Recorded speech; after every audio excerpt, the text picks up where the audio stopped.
सिंह। चक्रव्यूह में स्वागत है आपका। आज बात करेंगे योगी सरकार के नए बजट के बारे में। योगी सरकार 2.0 ने अपना दूसरा बजट पेश कर दिया है। 2.0 सरकार का ये बजट जो है विकास का बजट माना जा रहा है, लेकिन इस बीच कई विपक्ष की प्रतिक्रियाएं भी सामने आ रही हैं। बजट का आकार जो रहा वो 6,90,242 करोड़ का रहा है। और साथ ही आपको बता दें कि इस बीच मुख्यमंत्री योगी आदित्यनाथ ने बजट का आकार बताते हुए कहा है कि ये बजट का जो आकार है हमारे कुशल वित्तीय प्रबंधन का प्रमाण है। बीते वर्ष जनता पर कोई नया कर नहीं लगाया गया, फिर भी राजस्व की वृद्धि हुई है। इस बीच इस बजट पर विपक्ष ने प्रतिक्रिया देते हुए इसे निराशाजनक बता दिया है। साथ ही अखिलेश यादव ने बजट की खामियां गिनाते हुए योगी सरकार को एक बार फिर से घेर लिया है। यूपी बजट पर और आरोपों पर चर्चा करने से पहले आपको दिखाते हैं विपक्ष की प्रतिक्रिया। कॉन्टेस्ट में तथा पीएफएमएस पोर्टल पर डीबीटी के माध्यम से लाभार्थियों को धनराशि हस्तांतरण करने में उत्तर प्रदेश में प्रथम स्थान पर है। दुग्ध उत्पादन, गन्ना एवं चीनी उत्पादन तथा एथेनॉल की आपूर्ति में उत्तर प्रदेश देश में प्रथम स्थान पर है। कृषि निवेशों पर किसानों को देय अनुदान डीबीटी के माध्यम से भुगतान करने वाला देश में उत्तर प्रदेश पहला राज्य बना है। कोरोना के बचाव हेतु वैक्सीनेशन के 39.20 करोड़ से अधिक डोज लगाने वाला देश में उत्तर प्रदेश प्रथम स्थान पर है तथा चिकित्सा शिक्षण संस्थान स्थापित कर संचालित करने वाला देश का अग्रणी राज्य बन गया है। भारत सरकार द्वारा स्टार्टअप रैंकिंग के तहत उत्तर प्रदेश को इंस्पायरिंग लीडर के रूप में सम्मानित किया गया है। उत्तर प्रदेश कौशल विकास नीति को लागू करने वाला देश का प्रथम राज्य बन गया है। अटल पेंशन योजना के अंतर्गत पंजीकरण करने में उत्तर प्रदेश का देश में प्रथम स्थान पर है। मान्यवर, आज हमारा प्रदेश न केवल देश के अंदर बल्कि वैश्विक समुदाय के मध्य भी अपनी सशक्त उपस्थिति दर्ज करा रहा है। ये मुख्यमंत्री योगी आदित्यनाथ जी के निरंतर कठोर परिश्रम और अनुशासन से संभव हो सका है। श्रम के जल से राह सदा सिसती है, गति मशाल आंधी में ही हंसती है। छालों से ही श्रृंगार पथिक्का होता है, वो विपरीत परिस्थितियों में चलने के आदी हैं, मंजिल की मांग लहू से ही सजती है। मानवर, हमारी सरकार और यह बजट में आया जो लीजिए जिसके लिए देश का पूरा ग्लोबल इन्वेस्टमेंट करने के लिए प्रस्ताव आए हैं, इस प्रस्ताव को बल प्रदान करने वाला होगा। बीमारू राज्य से हम विकासशील राज्यों में आ गए हैं, लेकिन जैसे विकसित राज्य और विकसित प्रदेश यहाँ दोनों एक दूसरे का पूरक बन सके, ऐसा बजट होगा। 25 करोड़ जनता को खुश करने वाला और हमारे अच्छे मित्रों। क्या संकल्प पत्र की कुछ बातें इसमें बजट में देखने को मिलेंगी? संकल्प पत्र इसलिए बनाया जाता है कि हम अपनी सरकार बनाएंगे तो संकल्पों को, काफी संकल्प पत्र में किए गए वादों को हम लोग पूरा कर चुके हैं और जो बाकी उनमें से भी हम अधिकतम चीजें लेकर। विपक्ष का आरोप है कि पिछली बार का जो बजट है अब तक वो पूरी तरह से यूज नहीं हुआ और नए बजट की बात बताना कि अभी 31 मार्च से पहले इस प्रकार की बातें करना कि बजट का पूरा यूटिलाइजेशन नहीं हुआ है, यहाँ मतलब गैर अनवरत प्रक्रिया है। हर साल जो भी सरकार आती है हर साल अपना बजट पेश करती है और आबादी बढ़ती जा रही है, आवश्यकता बढ़ती जा रही है, उस हिसाब से बजट बढ़ता जा रहा है। बजट से पुराने न नौकरी न रोजगार और फिर इन्वेस्टमेंट का कितना बड़ा सपना, 4 लाख करोड़ का लगभग पहले इन्वेस्टमेंट का वादा किया, डिफेंस एक्सपो में वादा किया और फिर अभी एक बहुत बड़ा मेला लगा था। इस सरकार को केवल मेला लगाना आता है। मेला लगा लिया, लोगों को बुला लिया, बड़े उद्योगपतियों से तो मिल लिए, लेकिन जो छोटे कारोबारी उद्योगपति जो बड़ी उम्मीद से आए थे कि इतनी बड़ी इन्वेस्टमेंट मीट है, शायद उनकी सुनवाई होगी। इन्वेस्टमेंट मीट का क्या हुआ, उसके लिए सच्चाई क्या है? बजट में मुझे नहीं दिखता है कि किसी भी इंडस्ट्रियल पॉलिसी के तहत इन्वेस्टमेंट यहां उत्तर प्रदेश में आ पाएगा। कोई अगर बजट में ऐसे इंतजाम हो तो सरकार बताए कि उन्होंने इस सेक्टर में जो इन्वेस्टमेंट मंगाया था, इन्वेस्टमेंट के लिए एमओयू किए थे, उस इन्वेस्टमेंट को लाने के लिए हम ये राहत दे रहे हैं, ये पैकेज दे रहे हैं, ये सहूलियत देंगे। इस बजट में कुछ ऐसा दिखाई नहीं दे रहा है। मुझे याद है कन्नौज में एक डेयरी प्लांट खुलवाया था और वो काऊ मिल्क प्लांट था। उद्घाटन पहले हो चुका था, लेकिन जैसी संस्कृति इस भारतीय जनता पार्टी की सरकार की है कि उद्घाटन का उद्घाटन करते हैं, तो उसका उद्घाटन प्रधानमंत्री जी ने किया। और आज भी अगर पटिया पर नाम देखेंगे तो प्रधानमंत्री जी का है, मथुरा की सांसद हेमा मालिनी जी का है। मैं नहीं समझता हूं कि मथुरा की सांसद हेमा मालिनी जी कभी उस मिल्क प्लांट को देखने भी गई होंगी। यूपी का सबसे मॉडर्न काऊ मिल्क प्लांट इस सरकार की अनदेखी की वजह से बंद हो गया और फिर गन्ना किसान बर्बाद हो गया। जो वादे किए थे एक्सपेंशन के कि मिल्स को हम एक्सपेंड करेंगे, कितनी मिल्स एक्सपेंशन पे चलेंगी या कितना को जनरेशन हो गया? आप मिल्स का और किसानों की क्या रेट बढ़ाई है आपने? पता नहीं सरकार किस दिशा में जा रही है। आज का बजट ये दर्शाता है कि भाजपा सरकार के अंदर कोई भी मानवीय संवेदना नहीं, ना तो किसानों के लिए इस बजट में कुछ, न युवाओं के लिए, ना ही आम आदमी के लिए। गन्ना किसान जो लगातार मांग कर रहे थे कि उनके गन्ना मूल्य की कीमत बढ़ाई जाए, लेकिन सरकार ने बढ़ाने के बजाय उनकी बढ़ती फसल पर तो नजर रखकर अपनी पीठ थपथपा ली। 35% कृषि लागत बढ़ने के बावजूद भी इस बजट में ऐसे कोई इंतजाम नहीं किए गए कि जिससे किसानों को राहत मिले।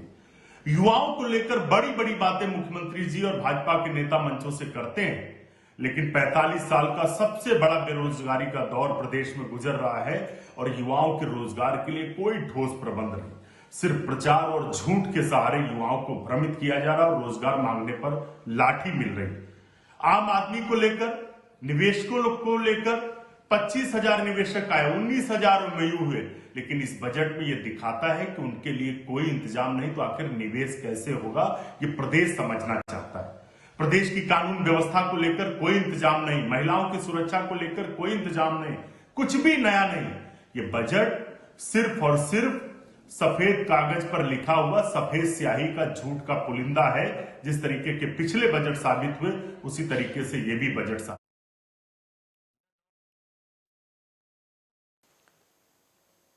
तो वहीं इस बीच विपक्ष की जो प्रतिक्रिया है वो जैसे कि आपने सुनी कि यहाँ पर लगातार एक बार फिर से किसानों की आड़ में विपक्ष ने योगी सरकार पर प्रहार करने शुरू कर दिए हैं। कहा जा रहा है कि जो बजट है निराशाजनक है, कोई ठोस कदम बेरोजगारी के खिलाफ नहीं उठाए गए।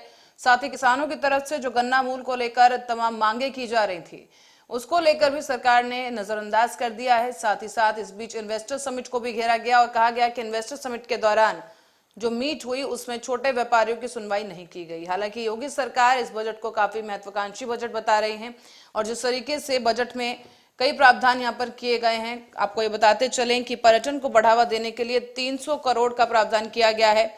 और इसी के साथ ही ये बता दें कि बजट में काफी अहम जो है योगदान सरकार का रहा है। और इस बीच सुरेश खन्ना की तरफ से जो बजट पेश किया गया उसमें किसानों को लेकर और खासतौर पर महिलाओं को लेकर प्रावधान किए गए हैं। पर्यटन को बढ़ावा देने के लिए जैसे कि मांग भी की जा रही थी, उस लिहाज से कई तैयारियां की गई हैं बजट में।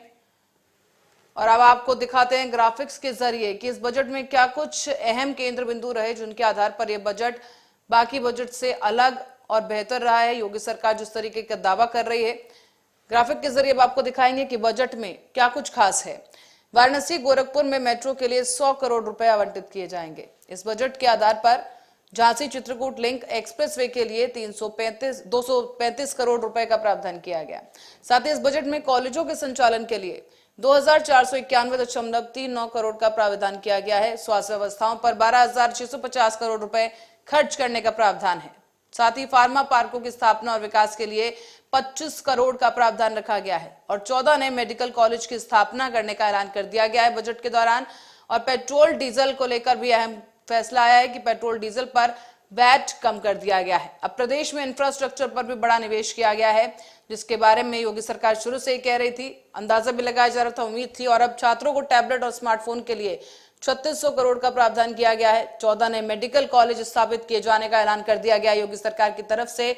और जैसे कि सबसे अहम यहाँ पर बजट में देखने को मिला कि वाराणसी गोरखपुर मेट्रो के लिए 100 करोड़ का प्रावधान रखा गया है। झांसी चित्रकूट लिंक एक्सप्रेसवे के लिए 235 करोड़ रुपए खर्च किए जाएंगे। कॉलेजों के संचालन के लिए एक बड़ा अमाउंट यहाँ पर देखने को मिल रहा है, जो खर्च करके कॉलेजों की जो समस्या है उसको दूर किया जाएगा। फार्मा पार्कों को खास यहाँ पर 25 करोड़ का प्रावधान है उनकी स्थापना और विकास के लिए। 14 नए मेडिकल कॉलेजों की स्थापना के साथ ही युवाओं के लिए एक बेहतर अवसर होगा और साथ ही पेट्रोल और डीजल जो कि अहम समस्या इस वक्त चल रही है महंगाई को लेकर, उस पर वैट कम किए जाने से जनता को थोड़ी राहत मिली है। उत्तर प्रदेश में जिस तरीके से इंफ्रास्ट्रक्चर पर जोर दिया जा रहा है उसे बढ़ावा देने के लिए भी बजट में खास मूल तय किया गया है, खास रकम तय की गई है जो दिया जाएगा। 14 नए मेडिकल कॉलेज स्थापित होने से युवाओं को जरूर फायदा होगा। वाराणसी गोरखपुर में मेट्रो के लिए 100 करोड़ का यहाँ प्रावधान रखा गया है। तो तमाम ये जो चीजें हैं योगी सरकार ने अपना पिटारा खोल दिया है जनता के लिए। लेकिन इस बीच किसानों की जहां तक बात की जाए तो एक बार फिर से एमएसपी गन्ना मूल्य किसानों के लिए तय नहीं की गई है, जैसे कि मांग भी उठाई जा रही थी। एक बड़ी इस वक्त विवाद इसी बात को लेकर हो रहा है, किसानों में निराशा है।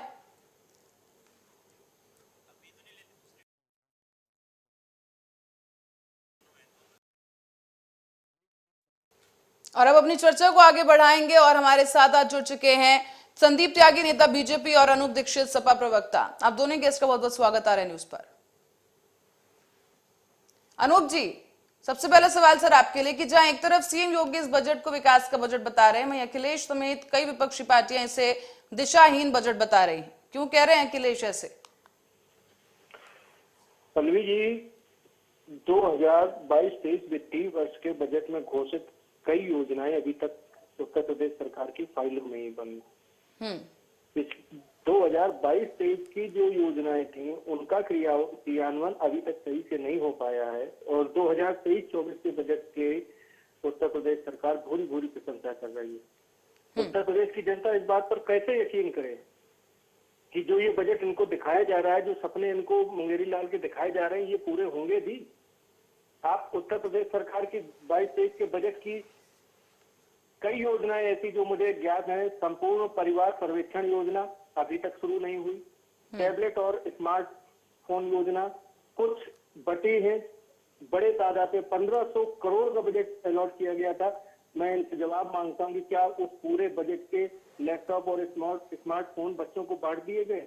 ठीक है, चलिए जवाब लेते हैं। संदीप त्यागी जी हमारे साथ है। संदीप जी, यहाँ पर अनूप जी ने सवाल उठा दिए हैं, आपसे जवाब चाहूंगी कि क्या जिस तरह के आरोप लगाए जा रहे हैं कितनी सत्यता है इनमें?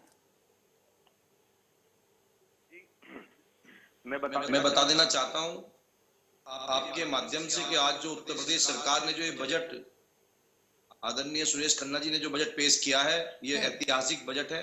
उत्तर प्रदेश की जनता को ध्यान में रखते हुए, गरीब, मजदूर, मजलूम, छात्र, महिलाओं को ध्यान में रखते हुए बजट पेश किया गया है। और आपने देखा होगा इस बजट को, आपने उसके महत्वपूर्ण बिंदु पढ़े भी थे जी, तो उससे भी आपको अंदाजा लगा होगा ये बजट प्रदेश की जनता को एक नई राहत देने वाला बजट है। पर अनूप दीक्षित जी, जिस तरह से कह रहे हैं कि जो पहले बजट में जो भी प्रावधान किए गए थे, जो योजनाएं चलाई गई थी, वो अभी तक शुरू नहीं हो पाई हैं, तो फिर नई योजनाएं जो योगी सरकार ने लागू कर दी है उनका क्रियान्वयन कैसे हो पाएगा? शायद मनोज जी बोल रहे हैं 2017 से पहली योजनाओं को याद कर रहे होंगे। 2017 और 2022 के 2017 के बाद से 2022 योगी 2 आया है और आप 2 को देखेंगे कि लोगों ने भरोसा जता करके, उत्तर प्रदेश की जनता ने माननीय मुख्यमंत्री योगी आदित्यनाथ पर भरोसा जताया है। उसके बाद संदीप जी, अनूप जी कह रहे हैं उनके पास आंकड़े हैं, उनके पास लिखित दस्तावेज हैं। जी अनूप जी, अगर आपके पास कुछ है तो आप दिखाइए और प्रमाण दीजिए कि क्या कौन सी वो योजनाएं हैं जो पूरी नहीं हो पाई। पल्लवी जी, मैं आपको योजना एक एक करके क्रमवार बता रहा हूँ जी। तो अभी मेरे मित्र भाजपा के कह रहे थे कि 2017 के बजट, यदि वो 2017 के हैं तो ये और दुर्भाग्यपूर्ण है उत्तर प्रदेश सरकार के लिए कि 5 साल पूरे होने के बाद क्रियान्वयन नहीं आ पाई और आप 2023 के बाद आपकी सरकार की योजनाएं लागू नहीं हो पाई होंगी। आदरणीय योगी आदित्यनाथ जी की सारी योजनाएं लागू हुई हैं। तो संदीप जी, क्या आप ये कहना चाह रहे हैं कि अगर अखिलेश सरकार में कोई योजना शुरू की गई तो योगी सरकार में पूरा नहीं किया जाना चाहिए था? नहीं, इन्होंने तो फिर आपको पूरा कर लेना चाहिए था। ये पीठ थपथपाने वाली बात तो नहीं है। संदीप जी, हाँ, तो ये पीठ थपथपाने वाली बात तो नहीं है ना जो आप कह रहे हैं? संदीप जी, मैं आपकी बात सुन रहा था जब आप कह रहे थे, अब मेरी भी बात सुन लीजिए आप। मैं भी तो आपको उन योजनाओं के आपकी सरकार के नाम बता रहा हूँ और यदि मैं झूठ बोल रहा हूं तो आप इनको प्रमाणित कर दीजिए, कहीं सरकारी किसी दस्तावेज में रिकॉर्ड दे दीजिए कि नहीं, हाँ ये मैं गलत बोल रहा हूं। एक समाजवादी कार्यकर्ता होने के नाते मैं आपके 22-23 के बजट की संपूर्ण परिवार सर्वेक्षण योजना 22-23 के बजट में डाला गया था, जिसमें प्रत्येक परिवार को उनके मौजूदा रोजगार, व्यवसाय, वर्तमान सामाजिक स्थिति के लिए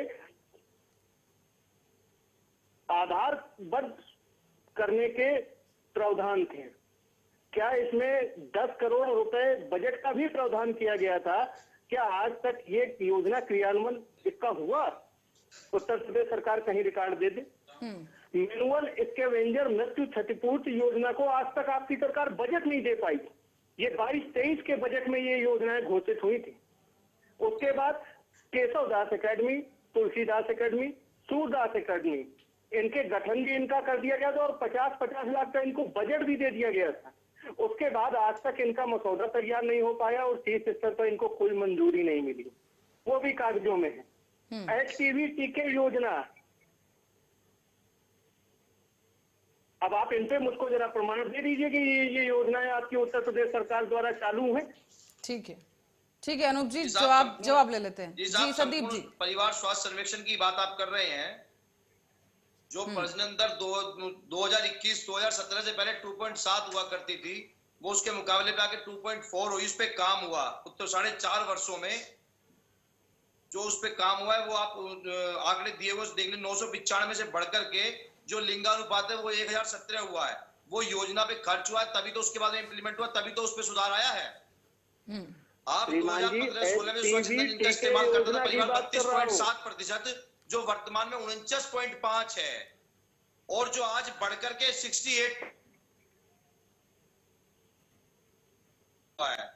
तीसरी बात, जो एनीमिया प्रभावित गर्भवती महिलाएं 15 से 49 वर्ष की 5.1% थी, उसकी दर आज कमी जो होकर के 1.1% हुई है। तीसरी, इसी में जो प्रदेश में बच्चों के वृद्धि अवरोध के मामले में जो 6.6% की कमी आई है, जो राष्ट्रीय स्तर पर 2.9% है, और वहीं प्रदेश में सामान्य से कम वजन के बच्चों के मामले में 7.4% की कमी दर्ज होने के बाद जो आज राष्ट्रीय स्तर पर 3.7% की गई है।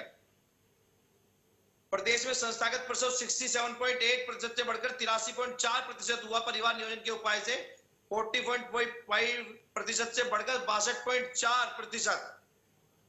प्रसव पूर्ण जांच जो 26.4% से बढ़कर 42.4 हुई है। बच्चों में जो अतिसार की संक्रमण दर जो 15% से घटकर 5.6 हुई है। तो ये संपूर्ण सर्वेक्षण परिवार के नियोजन के तहत हुई है। ठीक है अनूप जी, उम्मीद है आपको जवाब मिल गया होगा। लेकिन अनूप जी, इस बीच इंफ्रास्ट्रक्चर को लेकर जो मीट हुई, उसको लेकर भी काफी आरोप जो अखिलेश की तरफ से लगा दिए गए हैं, अखिलेश यादव की तरफ से। उस पर आप क्या कहेंगे? क्या विपक्ष का काम अब सिर्फ यही रह गया, सरकार के काम की आलोचना करना? क्या आपको लगता है कि इन्वेस्टर समिट, जो एक बहुत बड़े इन्वेस्टमेंट की बात उत्तर प्रदेश में हो रही है, उससे कहीं ना कहीं बेरोजगारी का जो मुद्दा जो अहम रहता है, वो कहीं ना कहीं कम हो सकता है? तो इस पर आपको सरकार का साथ देना चाहिए। पल्लवी जी, समाजवादी पार्टी सरकार के उन सभी फैसलों के साथ में है जो जनता की हित में है। लेकिन दुर्भाग्य ये है कि उत्तर प्रदेश सरकार योजनाएं तो बहुत लाती है, फिर उनके क्रियान्वयन में आते आते वो शून्य हो जाती है और उसके बाद आंकड़े निकल के आते हैं, जैसा कि मेरे भाजपा के मित्र भी बता रहे हैं। तो आप उनसे, उनके आंकड़ों से सहमत नहीं हैं, आप ये कहना चाह रहे हैं? कतई सहमत नहीं, कतई सहमत नहीं है। इसलिए सहमत नहीं है पल्लवी जी कि ये जो मैं आपको जानकारी दे रहा हूँ, ये RTI से निकाली गई है और उसमें कई योजना, जैसे मैनुअल स्कैवेंजर मृत्यु क्षतिपूर्ति योजना है। पंचायती राज विभाग के अधिकारी ने एक बताया है कि इस योजना के लिए अभी तक बजट नहीं मिला है। ये 22-23 के वित्तीय वर्ष में इसकी घोषणा हुई थी।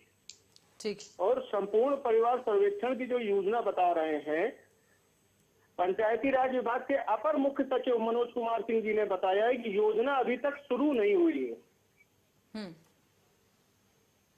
ठीक है संदीप जी, इन आरोपों का खंडन आप कैसे करेंगे? क्योंकि ये सवाल मेरा भी आपसे है कि कई योजनाएं ऐसी हैं जो लागू हो चुकी हैं, लेकिन क्रियान्वयन की जब बात आती है तो धराशायी हो जाती हैं। और इसका सबसे बड़ा उदाहरण है जो गौशालाओं की जो योजना, जो आवंटन किया गया था गौशाला बनाने के लिए, गौशालाओं की आपने हालत देखी है उत्तर प्रदेश में, गौवंश सड़कों पर घूम रहे हैं, कितने एक्सीडेंट्स हो रहे हैं और वो लावारिसों की तरह घूम रहे हैं सड़क पर, गौशालाओं में उन्हें रखा नहीं जा रहा है। और कितने गौवंश ऐसे हैं जो मर चुके हैं क्योंकि उनके लिए चारे की व्यवस्था नहीं है। तो ऐसी योजना का क्या फायदा कि अगर वो लाभ नहीं पहुंचा पा रही है, वो पैसे आखिर गए कहां अगर आवंटित किए गए तो? पल्लवी जी, मैं बता देना चाहता हूं, मेरे समाजवादी मित्र को सबसे बड़ी समस्या ये हुई कि पिछले 6 वर्षों में जो उत्तर प्रदेश की सरकार ने जो विकास किए हैं, जो एक विकास के आयाम को छुआ है, इन लोगों को उसका बहुत भयंकर दर्द है। और दर्द इस बात का है कि वो पहले जो विकास होते थे, वो पहले विकास मैनपुरी में होते थे, रामपुर में होते थे। अब वो विकास पूरे उत्तर प्रदेश में हो रहा है, तो वो इनको लग रहा है कि हमारे यहाँ विकास क्यों नहीं हो रहा है। भारतीय जनता पार्टी की सरकार सर्वव्यापी, सर्वस्पर्शी और सर्वसंभाव की भावना से काम करती है। एक प्रदेश के एक जिले, एक गांव के लिए विकास नहीं कर रही है, पूरे प्रदेश के सब गांव के लिए विकास है। आप देखिए, 2017 से पहले उत्तर प्रदेश की स्थिति हुआ करती थी कि एक हफ्ते लाइट दिन में आती थी 8 घंटे और एक हफ्ते रात में संदीप आती जी, थी बात 8 मत घंटे। घुमाइए, मेरा सवाल भी आपसे कुछ था, उसका भी जवाब दे दीजिए। मैं आपकी बात पे आ रहा हूं, अभी रुकिएगा, मैं आप ही की बात पे आ रहा हूं। तो इनको दर्द इस बात का हो रहा है कि इस तरीके की योजनाएं क्यों लागू हो रही है कि पूरे प्रदेश के अंदर जो है आज बिजली का ये नहीं पता चलता कि बिजली भगेगी कब, बिजली कब जाएगी। पहले ये सवाल होता था कि बिजली कब आएगी, और आज उत्तर प्रदेश की जनता ये पूछती है कि बिजली कब जाएगी। तो इसलिए इन लोगों को इस समस्या हो रही है। तो इस समस्या का कोई समाधान नहीं है। इन लोगों को इस बात का दर्द है कि माननीय योगी आदित्यनाथ के नेतृत्व में, आदरणीय प्रधानमंत्री के नेतृत्व में उत्तर प्रदेश दिन प्रतिदिन इतने विकास के चरम पर क्यों जा रहा है। रही बात आपकी, जो आपने मुझे गौशाला का क्वेश्चन किया, मैं गौशाला वाले विषय पर आपको बता देना चाहता हूं कि गौशाला के लिए जो पिछले 3-4 वर्षों में जो माननीय योगी आदित्यनाथ जी की सरकार ने जो काम किया है, वो लगातार इंप्लीमेंट हो रहा है, लगातार चल रहा है। आप सरकारी आंकड़ों के मुताबिक आप देखेंगे हर प्रदेश के हर एक जनपद में 10-10 गौशालाएं, कम से कम 10-10, 15-15 गौशालाएं बनी है। उनके अंदर गोवंशों को भी रखा जा रहा है। लेकिन होता क्या है कि कुछ लोग ऐसी मानसिकता के लोग हैं, मैं इस पे सीधा आरोप लगा रहा हूं, कुछ लोग ऐसी मानसिकता के लोग हैं कि वो गोवंश को जब तक अपने घर पे रखना पसंद करते हैं, जब तक वो दूध दे रहे होते हैं, उसके बाद में उसे जंगल में खोल दिया जाता है।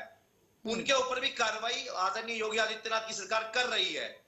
लेकिन संदीप जी, दिन भर खबरें चलती हैं, शायद आपने गौशालाओं की हालत देखी नहीं है अभी तक। गौशालाओं के बाहर गौवंश मरे हुए हैं, पता नहीं है किसी को कि किसने उनके शव वहां पर फेंक दिए।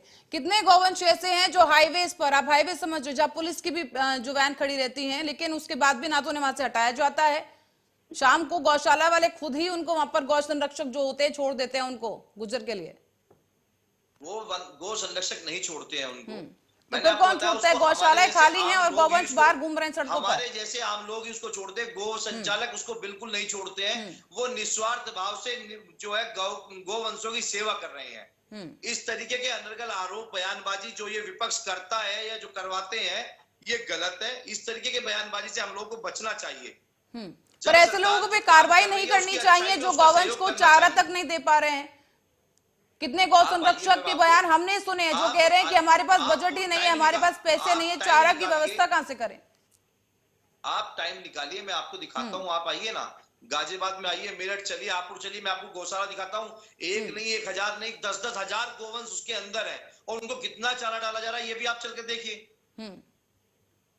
पर आप कभी बुलंदशहर जाइए, कन्नौज जाइए, कभी वहां पे गौशालाओं की हालत देखिए। आप सिर्फ गाजीपुर की बात यहाँ पर कर रहे हैं। सभी जगह उनका दुरुस्तीकरण क्योंकि उत्तर प्रदेश सिर्फ गाजीपुर तक तो सीमित रह नहीं गया है ना, लखनऊ और गाजीपुर तो नहीं है सर। जो पिछले 20 सालों से जो प्रदेश की व्यवस्था खराब की हुई थी, जो इन लोगों ने जो गोवंशों को सड़कों पे फेंका हुआ था, उसको व्यवस्थित करने में समय जो लगा है, और इस वर्ष में जो आने वाला जो वर्ष है, इस 23-24 में जो है उसको पूरी तरीके से व्यवस्थित कर लिया जाएगा।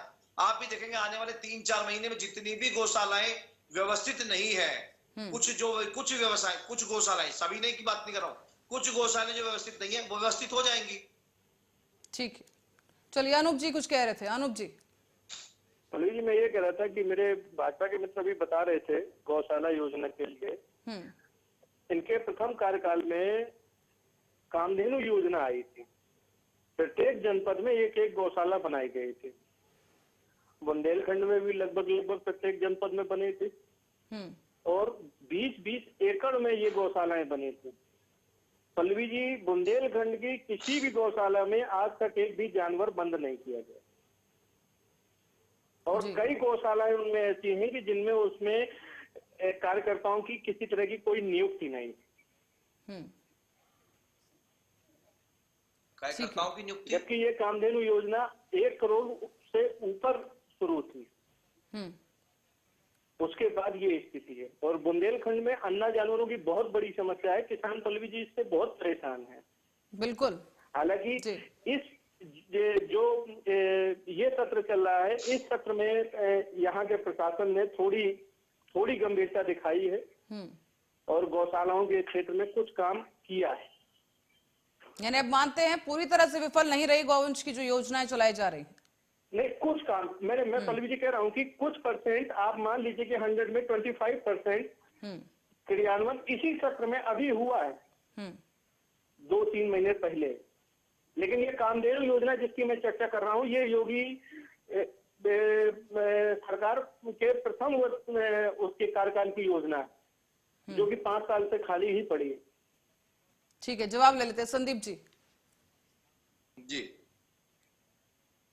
समाजवादी सरकार में ये कामधेनु योजना जब आई थी तो इन्होंने अपने लोगों को लाभ देने के लिए जो लोन के माध्यम से इन लोगों को जो लाभ दिया, उनको लोन देकर के जो योजनाएं खुलवाई, सिर्फ पैसे का आवंटन करने का काम समाजवादी सरकार ने किया।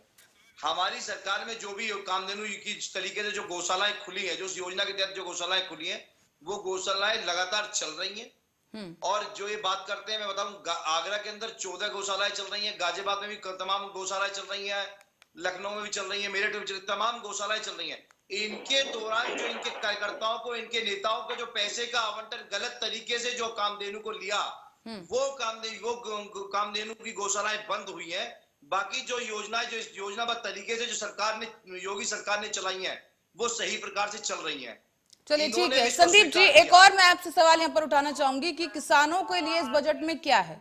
कई प्रावधान किए गए, लेकिन जो मुख्य मांग किसान कर रहे हैं, खासतौर पर जो गन्ना किसान है, गन्ना मूल्य को बढ़ाने को लेकर, उसके लिए उनके हाथ अभी भी खाली हैं। सरकार ने कुछ भी नहीं किया उनके लिए। देखिए पल्लवी जी, ये कैबिनेट का फैसला है, इसमें कैबिनेट तय करेगा। लेकिन मैं आपको बता देना चाहता हूँ, 2012 से 17 तक 97,000 करोड़ रुपए गन्ने की पेमेंट होती है। 2017 से 2022 तक 1,96,000 करोड़ गन्ने की पेमेंट होती है। तो इस बात से आप अंदाजा लगाइए कि आदरणीय उत्तर प्रदेश की सरकार के मुख्यमंत्री माननीय योगी आदित्यनाथ के नेतृत्व में अखिलेश यादव जी की सरकार के 2 गुनी गन्ने की पेमेंट होती है। तो इससे पता चलता है कि किसान की आय का दुगनी हुई है या नहीं हुई है। इस बात से आप अंदाजा लगाइए। 87,000 करोड़ रुपए गन्ने की पेमेंट ज्यादा होती है, इस सरकार में होती है। अगर इतनी अच्छी योजना, तो गन्ना मंत्री आपके खुद ही अपने क्षेत्र से चुनाव हार गए। अगर गन्ना नीति इतनी बढ़िया है तो ऐसा क्यों हुआ? ये चुनावी परिस्थितियां दूसरी होती है। चुनावी परिस्थितियां, ये चुनाव कैसे अलग हो सकती हैं सर? वोट डालने तो आपको जनता ही जा रही है ना, लेकिन अगर वहां का किसान खुश नहीं है तो क्या करेगा वो? पल्लवी जी, जातीय समीकरण के आधार पर लोगों का वोट करने का जो आकलन होता है, वो जातीय समीकरण के आधार पर होता है। पिछली बार बहुजन समाज पार्टी के प्रत्याशी वहां 77,000 वोट लेकर के गया था और इस बार बहुजन समाज पार्टी का प्रत्याशी 10,000 वोट लेकर के गया है। संदीप जी, जो किसान बिजनौर शामली के किसानों की अगर मैं बात करूं तो वो मूल बढ़ाने को लेकर कलेक्ट्रेट में प्रदर्शन कर रहे हैं। आए दिन प्रदर्शन की मांगे हो रही हैं, उनको मूल बढ़ाना है गन्ना का, उस पर सरकार का ध्यान क्यों नहीं जा रहा है? ऐसे किसानों को कौन समझाएगा? फिर सरकार सत्ता में आप बैठे हैं, किसान किसके पास जाएं, किससे शिकायत करें? कार्यकर्ता है, वो समाजवादी पार्टी के कार्यकर्ता है, वो राष्ट्रीय लोकदल के कार्यकर्ता है। किसान अपनी जगह पर अपना काम कर रहा है। किसान बहुत प्रसन्नचित्त है, प्रसन्न मुद्रा में किसान अपना काम कर रहा है। किसान की आय आदरणीय योगी आदित्यनाथ जी के नेतृत्व में, माननीय प्रधानमंत्री जी के नेतृत्व में किसान की आय 2 गुना होने की तरफ अग्रसर है। जहां पहले किसान को बिजली नहीं मिलती थी, आज किसान को लगातार बिजली मिल रही है। जहां किसान को नहर से पानी नहीं मिलता था, आज वहां नहर का पानी भी मिल रहा है। तो किसान खुश है। सिंचाई की भी व्यवस्था है, बिजली की भी व्यवस्था है, सब व्यवस्थाएं किसान को मिल रही है। बीज की व्यवस्था समय से मिल रही है।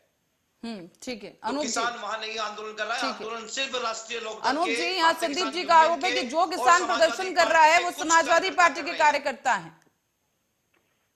तो क्या यहाँ समाजवादी पार्टी एक रणनीति के तहत काम कर रही है? किसानों की आड़ में एक बार फिर से निशाना चुनाव पर लगाया जा रहा है। देश की जनता ने देखा है किसानों की हालत और किसानों की स्थिति, और बंद कमरों में और टीवी में बैठकर आंकड़े बताने में और वास्तविक जमीनी हकीकत जमीन पर उतरकर किसानों की वास्तविक स्थिति देखने में पल्लवी जी बहुत फर्क है। और किसानों के ऊपर मैं इसलिए कोई बहुत अधिक इनके सवालों के जवाब नहीं दूंगा क्योंकि मैं खुद एक किसान परिवार से हूँ और मैं वास्तविक समस्याओं से जूझ रहा हूँ। लेकिन भारतीय जनता पार्टी आंकड़े इतने सुटेबल उठा के लाती है कि उनसे आंकड़ों में हम जीत ही नहीं सकते और जमीनी स्तर पर कोई काम हो ही नहीं रहा। तो क्या वे कह रहे हैं आंकड़े झूठे हैं? सारे आंकड़े झूठे हैं, वो जितनी भी एजेंसियां हैं सब झूठ काम कर रही हैं। जब आपकी सरकार के बारे में आंकड़े पेश किए जाएं तो बहुत अच्छे हैं, बीजेपी सरकार के आंकड़े गलत हो जाते हैं। पल्लवी जी, अभी जहां भारतीय जनता पार्टी के कार्य की तारीफ करनी थी हमने की। हमने आपको बताया कि अन्ना पशुओं के क्षेत्र में इस सत्र में भारतीय जनता पार्टी ने, मान लीजिए आप या प्रशासन ने मान लीजिए कि काम किया है, लेकिन जिन चीजों पे काम नहीं किया है वहां तो किसान आज भी परेशान है। खाद की समस्या, जब खाद का समय आता है देखिए किसान दिन रात ट्रैक्टर में बाहर पड़ा रहता है, कितनी खाद आ जाती है। अच्छा, खाद में क्या किया कि खाद का रेट बढ़ा दिया, मूल्य बढ़ा दिया और उसके बाद उसका वजन 5 किलो घटा दिया, 50 किलो की जगह 45 किलो की बोरी आ गई। क्या है ये किसान के साथ? खिलवाड़ नहीं है। जब सिंचाई का समय होता है लाइट आंकड़ों में, कागजों में इनके पास पूरी आती है, लेकिन वास्तविकता में आप ट्यूबवेल पहुंच के देखिए किसान कितनी देर चला पा रहा है। मैं गारंटेड कहता हूं पल्लवी जी की बुंदेलखंड क्षेत्र के किसी भी गांव में यदि 12 घंटे भी बिजली आ जाए तो उसको धन्य मानूंगा। ठीक है, संदीप जी। पल्लवी जी, मैं अभी कुछ दिन पहले बुंदेलखंड गया था, झांसी गया था और मैं लगभग 3 से 4 दिन झांसी, ललितपुर, औरैया में उधर मुझे घूमने का सौभाग्य मिला। तो मैंने वहां एक नॉन पॉलिटिकल तरीके से लोगों से पता किया कि लाइट कितने घंटे आ रही है, तो वहां लोगों का जवाब था 14 से 18 घंटे लाइट यहाँ हमें उपलब्ध हो रही है। हमने कहा समाजवादी सरकार में, तो उन्होंने कहा कि यहाँ 4-4 दिन तक लाइट नहीं आती थी, 3-3 दिन, 4-4 दिन, 1-1 हफ्ते तक हम लाइट का मुंह नहीं देख पाते थे। तो ये बात कर रहे हैं कि 12 घंटे की, तो मैं कहता हूं, मैं चैलेंज इनको चुनौती देता हूं कि चलिए मेरे साथ बुंदेलखंड, आपका क्षेत्र है बुंदेलखंड, और मुझे घुमाइए बुंदेलखंड में, बताता हूं कि आपको कि आप ही के क्षेत्र के लोग बताते हैं कि लाइट 12 घंटे नहीं, लाइट 18 घंटे आती है। पर संदीप जी, जो कुछ सालों के अगर बजट की मैं बात करूं, संदीप जी, 14 घंटे से ऊपर लाइट आती है, 18 घंटे गांव में भी लाइट आ रही है। संदीप जी, बट बीते कुछ सालों के बजट की बात अगर की जाए, उन पर नजर डाली जाए, तो कई बार ये देखा गया है कि योजनाएं जरूर बन जाती हैं लेकिन उनका क्रियान्वयन होते होते समस्या होती है, लोगों तक वो लाभ नहीं पहुंच पाता है। कभी राशन की दुकानों से लोगों को खाली लौटना पड़ता है, आधा राशन उनको दिया जा रहा है। तो जो छोटी छोटी खामियां हैं उसके लिए योगी सरकार की तरफ से क्या प्रावधान है? ऐसा कहीं नहीं है, ये तो मतलब 1-2 जगह कोई एग्जाम्पल हो तो मैं कह नहीं सकता, लेकिन मुझे नहीं लगता है कि राशन की दुकान से शायद किसी आदमी को वापस आना पड़ रहा हो। 80 करोड़ लोगों को राशन मुफ्त में देने का काम प्रधानमंत्री की सरकार पिछले 3 वर्षों से लगातार कर रही है। तो मुझे नहीं लगता है कोई भी एक गरीब व्यक्ति ये कहेगा कि मुझे राशन नहीं मिल रहा है। ये सिर्फ और सिर्फ विपक्ष के ढकोसले हैं। विपक्ष सिर्फ अनर्गल बयानबाजी करने का काम करता है। पर विपक्ष के सवालों पर जवाब तो सरकार को देना पड़ेगा ना। एमओयू को लेकर भी अखिलेश यादव ने सवाल उठा दिए हैं। पल्लवी जी, राशन दुकान वाले के पास में राशन बचा हुआ है, राशन लेने वाला राशन लेने नहीं जा रहा है। मैं आपको एक छोटा सा उदाहरण देकर के बताना चाहता हूं कि मेरे यहाँ एक गाजियाबाद में एक अलीगढ़ का व्यक्ति नौकरी करता है और वो यहाँ पे आके सिक्योरिटी गार्ड की नौकरी करता है। उसने कहा कि मुझे राशन की व्यवस्था सर कहीं से हो जाए तो मुझे बताइए। तो मैंने 3 राशन वालों से कहा तो तीनों राशन वालों ने कहा कि सर हमारे पास भेज दिया, हमारे पास राशन बहुत है, कोई दिक्कत नहीं है। तो मैं वहां से राशन, आप बता रहे हैं कि राशन नहीं है, मैं कह रहा हूँ बाहर के जनपद को राशन कार्ड धारकों को राशन मिल रहा है और आप कह रहे हैं कि जनपद के लोगों को राशन नहीं मिल रहा है। तो ये सरासर झूठ है, ये विपक्ष की अनर्गल बयानबाजियां हैं मात्र। ठीक है, अनूप जी, यहाँ पर योगी सरकार का जो ये बजट आया है इसमें काफी ज्यादा चीजें हैं जो देखने वाली हैं कि यहाँ पर जिस तरीके से इंडियन इनकमेंसी सीएमआई के आंकड़ों की अगर बात की जाए तो उससे भी साफ होता है कि गंभीर नौकरी संकट के बीच भी उत्तर प्रदेश में अपनी बेरोजगारी दर को राष्ट्रीय औसत से काफी नीचे लाने में कामयाब रहे। 2022 के जून की अगर बात की जाए तो भारत की बेरोजगारी दर जो कि 7.8% थी, उत्तर प्रदेश में 2.8% थी। तो कहीं ना कहीं विकास हुआ है, बेरोजगारी पर भी काम किया गया है। तो फिर विपक्ष को इतनी समस्या क्यों आ रही है? पुरानी बातें उखाड़ कर जो है किस तरीके से योगी सरकार को गिराने का यहाँ पर काम कर रहे हैं? नहीं पल्लवी जी, योगी सरकार को गिराने का काम नहीं कर रहे हैं। और यदि ऐसी बात है, बजट में ऐसा प्रावधान है, क्योंकि अभी तक तो बजट अभी आएगा और हमारे लोग उसको भी स्टडी करेंगे, उसके परिणाम देखेंगे। और यदि ऐसा होता है कि बेरोजगारी दर घटती है उत्तर प्रदेश में, तो समाजवादी पार्टी इस फैसले का बिल्कुल स्वागत करेगी। पर जिस तरह से आरोप लगाए जा रहे हैं, और अगर बजट सत्र शुरू होने से पहले समाजवादी पार्टी एक रणनीति के तहत संसद में जाती है, सदन में जाती है और वहां पर हल्ला करा जाता है, राज्यपाल को बोलने नहीं दिया जाता, उनके अभिभाषण के दौरान आप लोग वेल में चले जाते हैं, नारेबाजी करते हैं, तो ये किस तरह की आपकी प्रतिक्रियाएं होती हैं? समाजवादी पार्टी का अब यही काम रह गया है कि शोर मचाना है, सरकार को बोलने नहीं देना है। आप ही के मंत्री और विधायकों की तरफ से कहा गया था कि सत्र शुरू होने के साथ ही हम किसी को बोलने ही नहीं देंगे। पल्लवी जी, जब समाजवादी पार्टी के जनप्रतिनिधियों की प्रशासन नहीं सुनेगा, पीड़ित पक्षों से मुलाकात नहीं करने दी जाएगी, तो क्या जनप्रतिनिधि विधानसभा में भी अपनी बात नहीं कह सकते? पर बात कहने का एक तरीका होता है, वहां पर मुद्दे उठाने होते हैं। जो बात आप यहाँ बैठ के कर रहे हैं वो आपको सदन में करना चाहिए, लेकिन वहां पर तो हंगामा होता है। नहीं तो सदन में भी जब बात सुनी जाएगी पल्लवी जी, तभी तो बात की जाएगी। जब बात सुनी ही नहीं जाएगी तो फिर क्या किया जाएगा? तो मुख्यमंत्री खुद कह रहे हैं कि हम एक ऐसा स्तर क्रिएट करना चाहते हैं कि सभी अपनी बात खुलकर रख सके। वो तो खुद बोल रहे हैं कि चर्चा के लिए आप आइए, लेकिन आप लोग की तरफ से वहां पर हंगामा किया जाता है। नहीं, हंगामा नहीं किया जाता है पल्लवी जी, सिर्फ अपनी बात समझाने का प्रयास किया जाता है कि हमारी बात भी सुनी जाए। और कितना योगी सरकार सुन रही है ये पूरा प्रदेश देख रहा है। कानपुर कांड में क्या हुआ था? समाजवादी पार्टी वहां आग लगाने नहीं गई थी, लेकिन क्या पीड़ित पक्ष से मिलने के लिए भी जनप्रतिनिधियों को नहीं दिया जाएगा? ठीक है, बजट पर रहते हैं, मुद्दे की बात यहाँ पर करते हैं। और मैं अब आप लोग के सामने एक और जो ग्राफिक के जरिए दिखाना चाह रही हूँ कि बीते कुछ सालों में योगी सरकार की तरफ से जो बजट पेश किए गए, किस तरीके से वो बजट हर साल दर साल बढ़ता गया है और उसके साथ ही किस पर आधारित वो बजट रहा, वो हम आपको दिखाएंगे। और उसके बाद फिर मैं आपसे वापस चर्चा पे लौटूंगी। तो मैं अपनी टीम से चाहूंगी ग्राफिक्स के जरिए आपको दिखाएं कि योगी सरकार में जो अब तक बजट पेश किए गए हैं उसमें किस तरीके से इजाफा हुआ और उसके बाद हर बजट एक मुख्य धारा की ओर केंद्रित रहा है। और साथ ही आपको बता दें, इस बीच साल 2016 से शुरुआत करेंगे, जहां पर बताते चले कि साल 2018 की अगर बात करें तो इंफ्रास्ट्रक्चर और औद्योगिक विकास को समर्पित बजट रहा। 2019 और 20 के बजट में महिला सशक्तिकरण को समर्पित किया गया ये बजट। 2020 और 21 बजट में युवा शक्ति, रोजगार और इंफ्रास्ट्रक्चर विकास का बजट रहा। 2021 और 22 का जो बजट है वो स्वावलंबन से सशक्तिकरण को समर्पित रहा। 2022 और 2023 का जो बजट है वो अंत्योदय से आत्मनिर्भर उत्तर प्रदेश की संकल्पना के साथ समर्पित रहा। और अब 2023 और 24 का बजट है जो आत्मनिर्भर उत्तर प्रदेश को समर्पित है, जहां पर आत्मनिर्भर उत्तर प्रदेश की नींव को प्रस्तुत करने वाला ये बजट बताया जा रहा है। जबकि 2018 का जो बजट रहा इंफ्रास्ट्रक्चर और औद्योगिक विकास को समर्पित होते हुए अब तक का जो बजट अब तक देख पाए हैं हम, आत्मनिर्भर उत्तर प्रदेश पर जोर दिया गया है। वापस चर्चा पे जाएंगे और सवाल उठाएंगे संदीप जी से, अनूप जी से। अनूप जी, जिस तरीके से योगी सरकार में काम हुआ है, अखिलेश सरकार में क्या आप दावे से कह सकते हैं इस तरह का काम हुआ है? यहाँ पर हर वर्ग को प्राथमिकता देने की कोशिश योगी सरकार की तरफ से की गई है। पल्लवी जी, समाजवादी पार्टी भी हर वर्ग को प्राथमिकता देने का कार्य करती रही है और जितनी भी योजनाएं समाजवादी पार्टी ने दी है उत्तर प्रदेश की जनता को, वो प्रत्येक वर्ग, प्रत्येक समाज के लिए दी है। जिस तरीके से क्राइम रेट की अगर बात करें, और जो की बात आज भी जो बीजेपी पार्टी के नेता हैं वो लोग यही कहते हैं कि जिस तरह की स्थिति में छोड़कर गए अखिलेश यादव, और जब हम सत्ता में आए तो जो प्रदेश की हालत थी बहुत खस्ता थी, जिसे ठीक करने में ही उन्हें शुरुआत के 4 से 5 साल लग गए। और यही कारण रहा कि अखिलेश सरकार को नकार दिया जनता ने।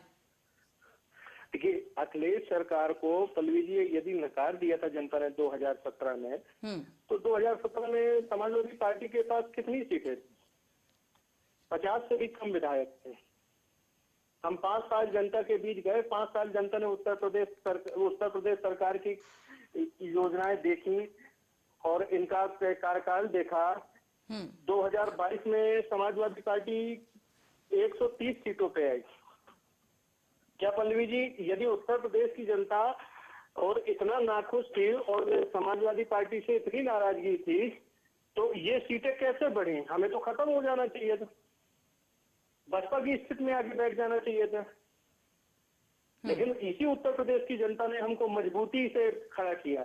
हाँ, हम भाजपा से लड़ने की स्थिति में नहीं खड़े हो पाए, शायद उनका झूठ जनता नहीं समझ पाई, लेकिन हम अपनी सच्चाई जितनी बता पाए उस हिसाब से हम मजबूत स्थिति में विपक्ष की भूमिका अदा कर रहे हैं।